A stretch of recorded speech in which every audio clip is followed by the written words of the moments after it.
you will join us on the epic journey moving forwards. Now, it's my pleasure and honour to introduce our keynote speaker, somebody who is a true champion of gender equality, not only in words but in deeds as well. President Solis is not only a gender advocate in his own country, Costa Rica, but has also galvanized the international community. Under your leadership, Mr. President, the UN Secretary General's high-level panel on women's economic empowerment worked tirelessly and successfully for over a year to grapple with some of the most difficult obstacles to women's economic empowerment, including this stubborn gender pay gap. So I'd ask you all to join with me in welcoming President Solis.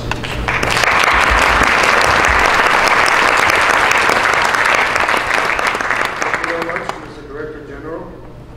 Madam Isabel de Alvarado, Vice President of Panama, Your Excellencies, distinguished representatives and members of delegations, dear colleagues, senior representatives of the employers and workers organizations, dear friends.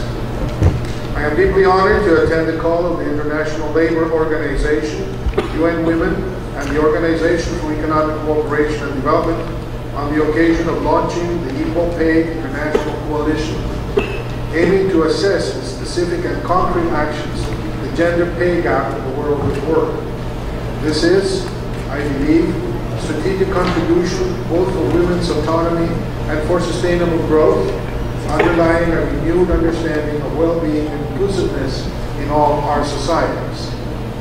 As President of Costa Rica, I am pleased to say that our administration has put women's economic empowerment at the core of its actions and as a strategic and transversal axis for national public policies. Empowering women economically means not only that they will be able to generate, maintain, and make use of their own assets, whether monetary, financial, digital, or proprietary, but also the opportunity for a multiplier effect in the physical, sexual, or political autonomy. Their communities and their nations will know about this. We are impacting the awareness and employment of their rights while unlocking an enormous source of human talent for economies. Certainly, the 2030 Agenda for Sustainable Development and its Sustainable Development Goals have achieved to incorporate both the interrelational and specific character of women's economic empowerment into a broader economic, social, and political agreement, and posing a favorable context to move the needle. Indeed, the achievement of gender equality, the promotion of inclusive and sustainable economic growth, or employment and decent work for all, among other goals, represent an aspiration that can only be honored with selfless compliance and respect. I want to emphasize the growing momentum that we live in for gender equality and innovative, inclusive, and sustainable growth patterns, with the most vivid example of the United Nations Secretary General's high-level panel of women's economic empowerment, which I had the honor to co-chair with my distinguished friend, Madam Simona Scappelletta, CEO of IKEA, Switzerland. I am particularly proud of the richness and diversity of actors that participated in this panel, and I'm grateful to the former Secretary General and to the current Secretary General, and to UN Women and other members of this great organization who gave us the opportunity to rethink this issue as a decisive step for the achievement of gender equality, taking the reflection on women's economic empowerment a step beyond, deepening in its structural barriers, and setting new drivers to expand the borders of the possible. We found out that adverse social and cultural norms, discriminatory laws, and the lack of legal protection, the lack of access to financial, digital, and property assets, the overload of unpaid work in women, systematically prevent the full and effective participation of women in the public sphere. These four systemic causes help us apprehending better what structures are crucial for closing the gender gaps and informing better ways to design and implementation of public policies. In the same direction, I congratulate you today for your will to tackle a fundamental issue such as the gender pay gap. Indeed, wage differences between men and women for delivering work of equal value constitute one of the multiple forms which operate under the sign of discrimination. Furthermore, I think it's the symbol of the biggest discrimination. One is to pick one single discriminatory action. This is probably one of the most obvious and one of the most disastrous of them.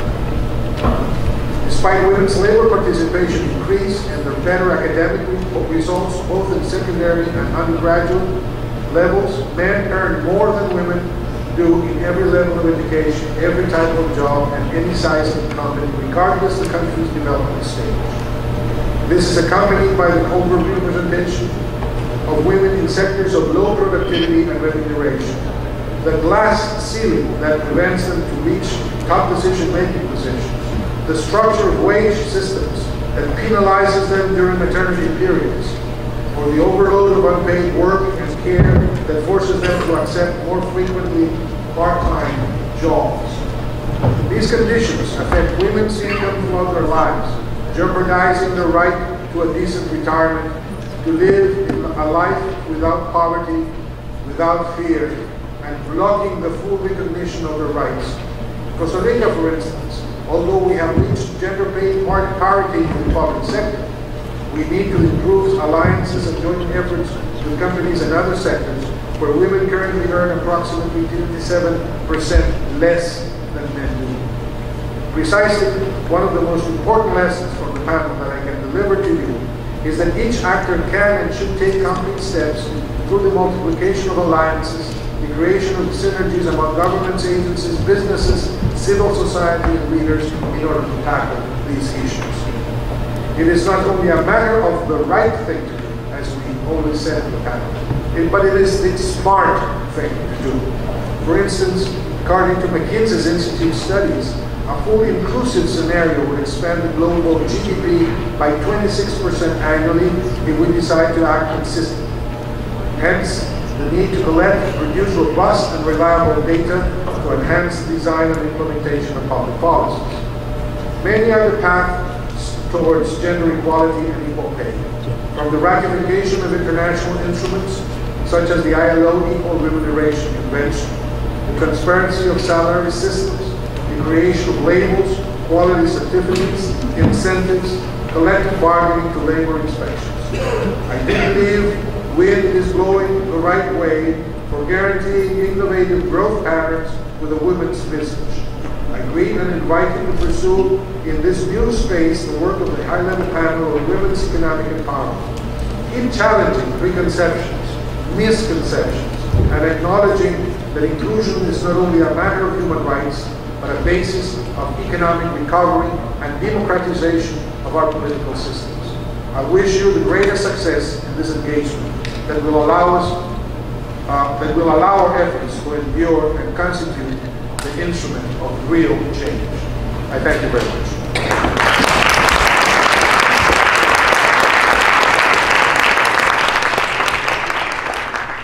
Thank you very much, President Solis, for your inspiring words, for your commitment, and your continuing leadership in this area.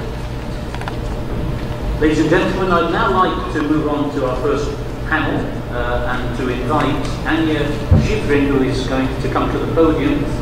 She is going to moderate the first panel session. Anya is the Director of Technology, Media and Communications at Columbia University School of International and Public Affairs, and has spent many years working internationally as a journalist. In her work, she has a particular focus on human rights and social change, and has edited and authored a number of books, one intriguingly entitled Social Muckraking. Sounds interesting. Anya, thank you for being a moderator. We're going to hand over to you.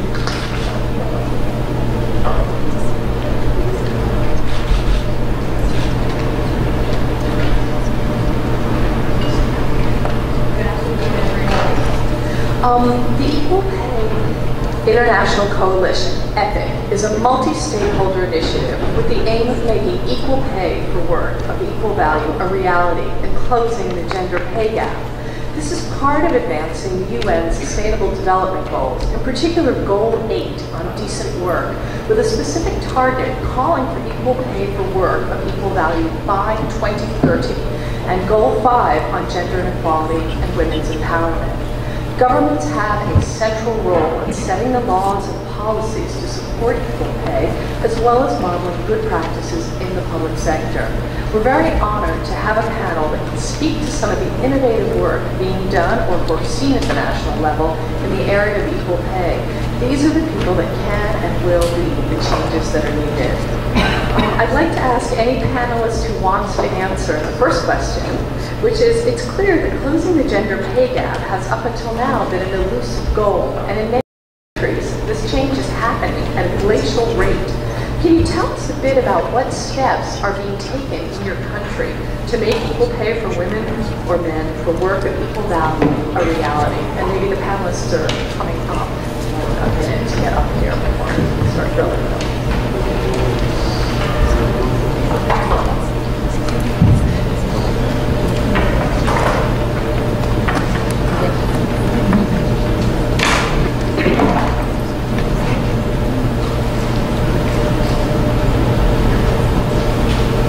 We have coming up Dr. Aurelia Frick, Minister of Foreign Affairs from the Principality of Liechtenstein.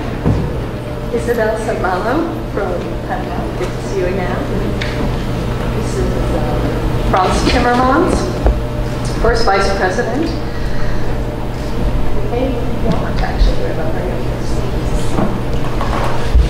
First Vice President of the Economic Commission and the EU.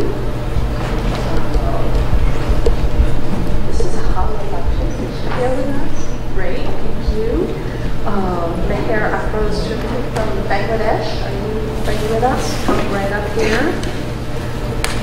Margaret Kweke, Minister of Commerce, Trade and Industry for the Republic of Zambia. Yeah, good. Thank you, Mr. Horn. Well, it's nice to be on a panel with a lot of women. That's a nice change.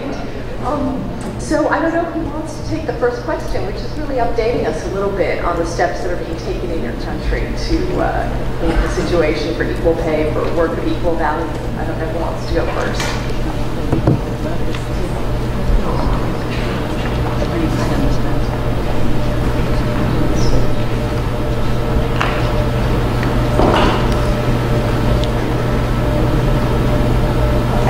Well, thank you very much for the invitation to participate in this important panel. Thank you, Anya, for sharing this question. I value the opportunity of sharing what's happening in Panama. And first of all, President Solis, you're truly a champion of this cause. And when women that participate in promoting what is believed to be a women's issue find men so committed, we truly cherish that, because it's not a women's issue. And I would like to retain that from what you said. It's an issue of development.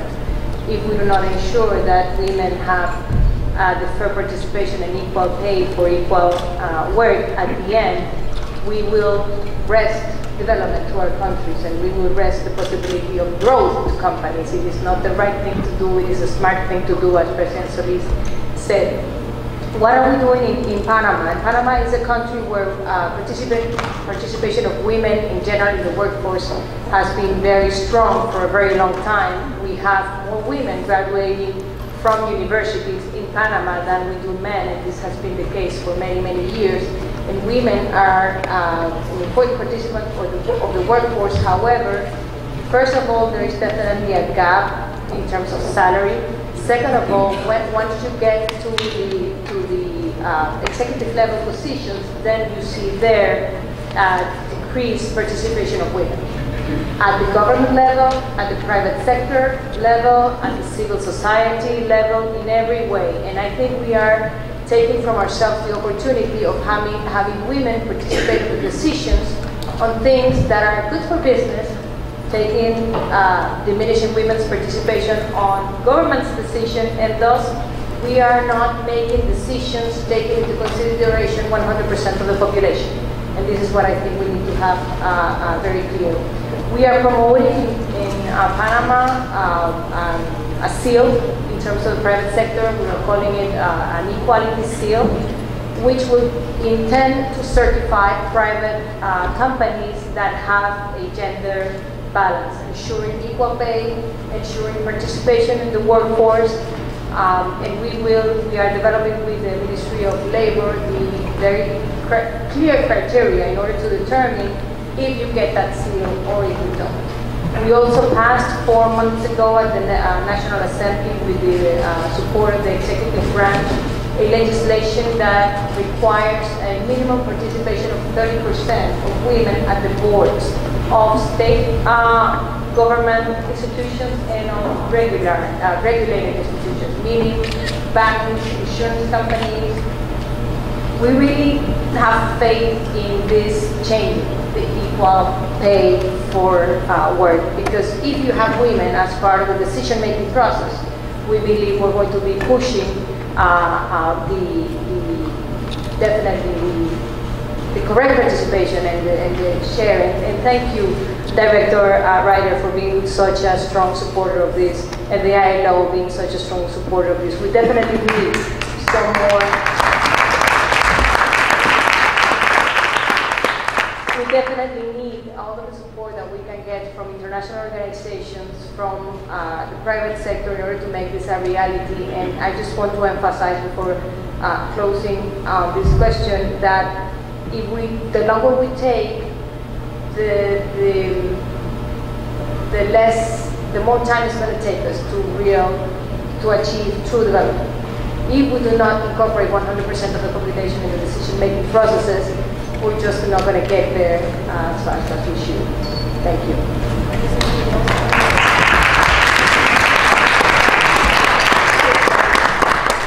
Would anybody else like to update us on what's happening in their country? Please.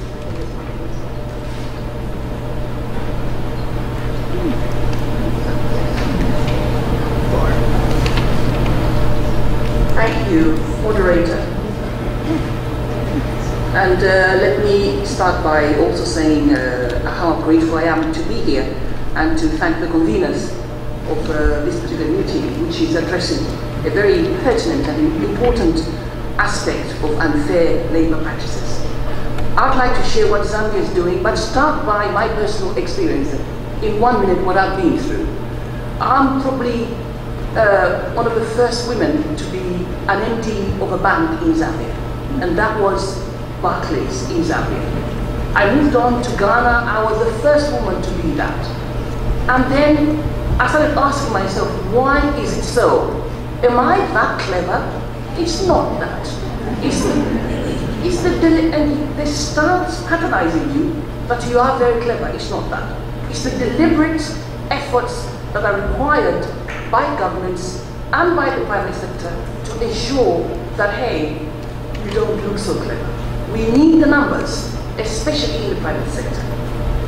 Zambia's experience, Zambia ratified ILO Convention on Equal Remuneration 1951, number 100, in the year 1972. Since ratification, the Zambian government has made progress in the implementation of the convention through domestication of the international standards on the principle of equal pay for work and of equal value.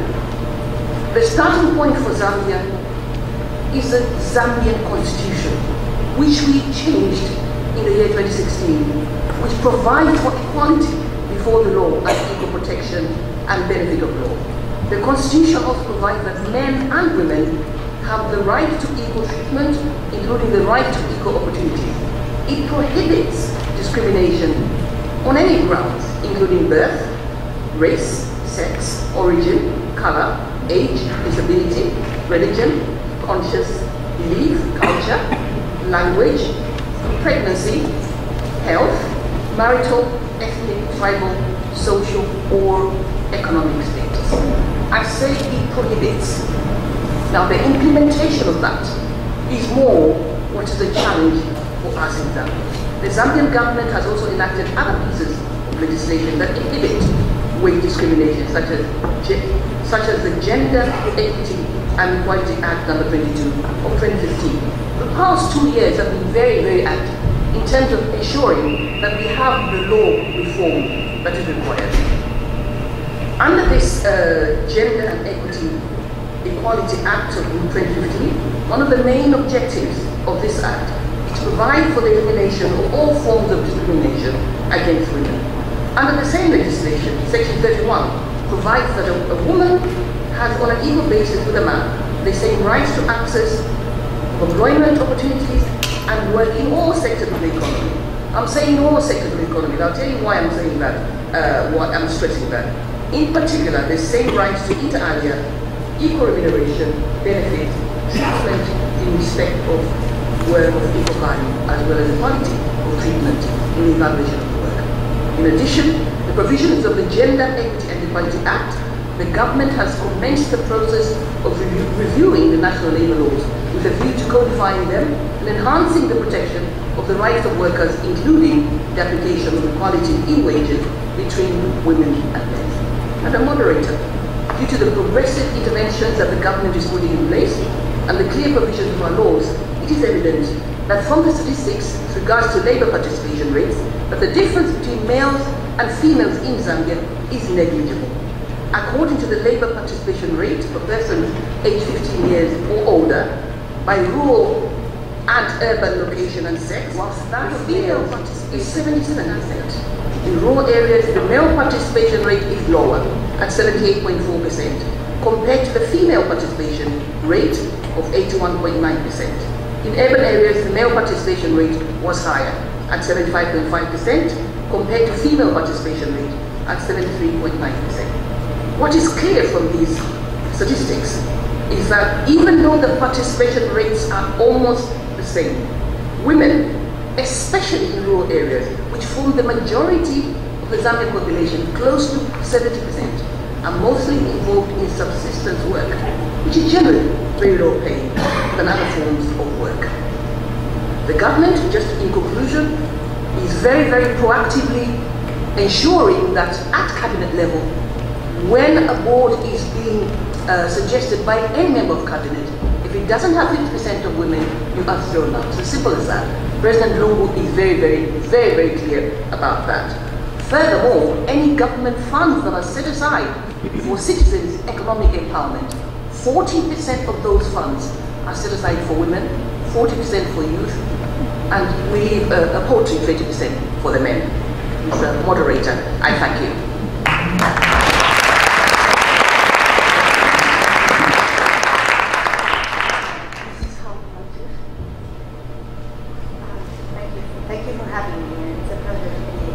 Panel on such an important topic. I come from a part of the world where it's slightly different. Women in Jordan are very educated.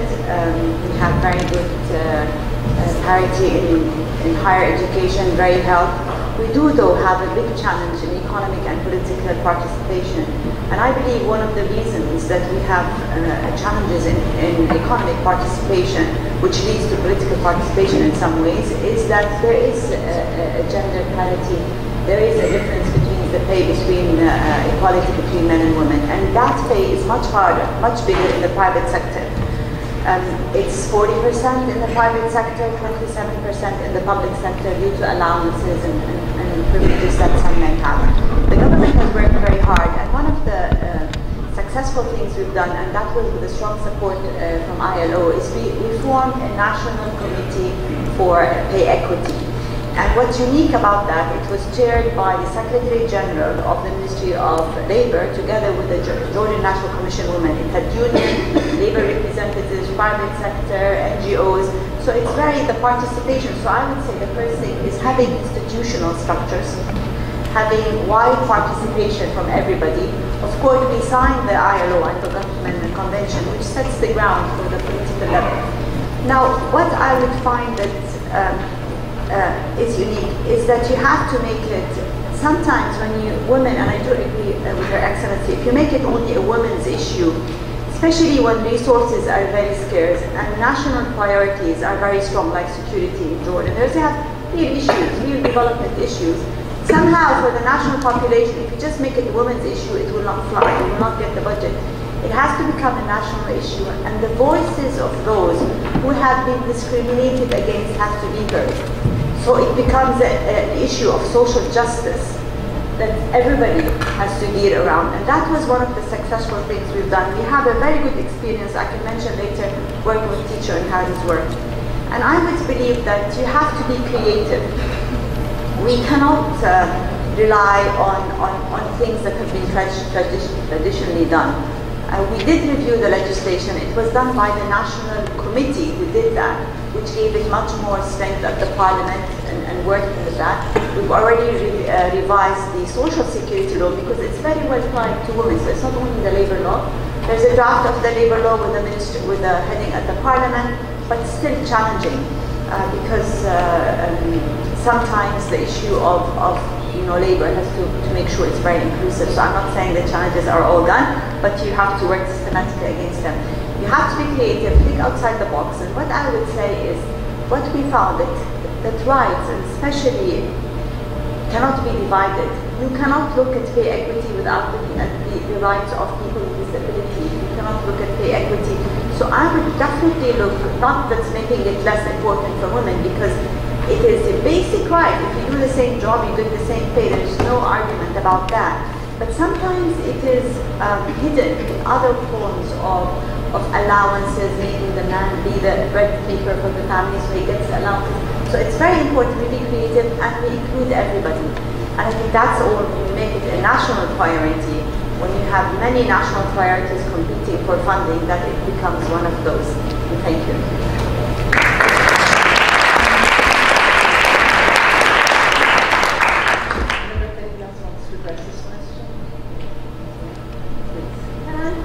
Thank you. I would like to start with one positive message, and the positive message is that in Liechtenstein, the difference between the wages of men and women has steadily fallen in the last 10 years. But what might surprise many of you in this room is that in my generation, the wage gap for the people that are between 40 and 44, the wage gap is still 19.5%. And I come from a country in the heart of Europe where we have legislation and everything in place. So I ask myself, how does it come to stand there where we stand? And I can tell you one personal story. When I had my very, very first job, I finished university. I started in a law firm as a young lawyer. I had good marks at university and everything. And my wage when I started was 500 euros lower than the men that started together with me. But at the end I found out, but it happened in my country at home. So I stand up here today, and I would like to thank everybody who stands up together with me that we can change that. I went a little bit through the statistics in Liechtenstein, and 54% of the wage gap for my generation can be explained because women stay at home after they give birth to the first kid, and then in Liechtenstein, because we have kind of traditional family thinking, the women stay at home. So they are out of the career for a couple of years, and then once they turn 40, they try to come back to work. But that's only 54% of the reason. So where is the rest, the 46% of the rest, I ask myself. So to be frank, I hope in here we can find a little bit of an answer for that 46%, because I haven't found the answer for that. But for the 54%, I think we have to find new solution. We have to ask politics, ask ourselves whether we can give more flexible childcare, whether we as employers, as state, as a government can be more flexible in working hours, and how can we make it more attractive? How can we give a real choice between family and a job, or family as a job? And I think in Liechtenstein that's one of the basic questions we have to ask ourselves. And we need to give young families the possibility to have a real choice between family and a job, or family as a job. So better framework for children, flexible working hours. And then it comes always to the question at my home, how do we pay better childcare? How do we pay more flexible childcare, longer hours for childcare? How do we pay it? Honestly, in my ministry, I don't have just like a basket of money I can give, but I can only give one answer. If we want to pave new streets or build new buildings, we always find the money. Why don't we find the money for the issues and the questions we have within our society? So I'm looking forward to hopefully a very constructive and interesting discussion.